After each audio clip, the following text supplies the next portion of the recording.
Hormuz প্রণালী খুলতে 48 ঘন্টার সময়সীমা বেঁধে দিয়েছেন ডোনাল্ড ট্রাম্প। আর মার্কিনের প্রেসিডেন্ট হুঁশিয়ারি দিয়ে বলেছেন, নির্ধারিত সময়ের মধ্যে ইরান এই গুরুত্বপূর্ণ জলপথ খুলে না দিলে দেশটির বিদ্যুৎ কেন্দ্রগুলোতে হামলা চালানো হবে। এক্সট্রিম মশার কয়েল প্ল্যান্ট ফাইবার দিয়ে তৈরি, তাই সহজে ভাঙে না, সুগন্ধিযুক্ত ও নিরবিচ্ছিন্নভাবে জ্বলে। ডেঙ্গু, চিকুনগুনিয়া বাহি সহ যে কোনো মশার বিরুদ্ধে দেয় এক্সট্রিম সুরক্ষা। নিজস্ব সামাজিক যোগাযোগ মাধ্যম ট্রুথ সোশ্যালে দেওয়া এক পোস্টে ট্রাম্প বলেন, এই মুহূর্ত থেকে 48 ঘন্টার মধ্যে কোনো ধরনের হুমকি ছাড়াই হরমুজ প্রণালী পুরোপুরি খুলে দিতে হবে। সময়সীমা অনুযায়ী বাংলাদেশ সময় 24শে মার্চ ভোর পর্যন্ত ইরানকে অপেক্ষা করতে হবে এই সিদ্ধান্তের জন্য।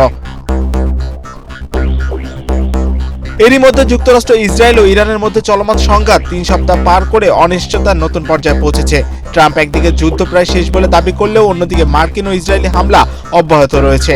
মধ্যপ্রাচ্যে নতুন মার্কিন সেনা মোতায়েনের খবরও পাওয়া গেছে। বিশ্বের প্রায় 20% তেল পরিবহনের পথ হরমুজ প্রণালী এখন কৌশলগত কেন্দ্রবিন্দুতে। বিশ্লেষকরা বলছেন, পরিস্থিতি যে কোনো সময় আরো বড় সংঘাতে রূপ নিতে পারে।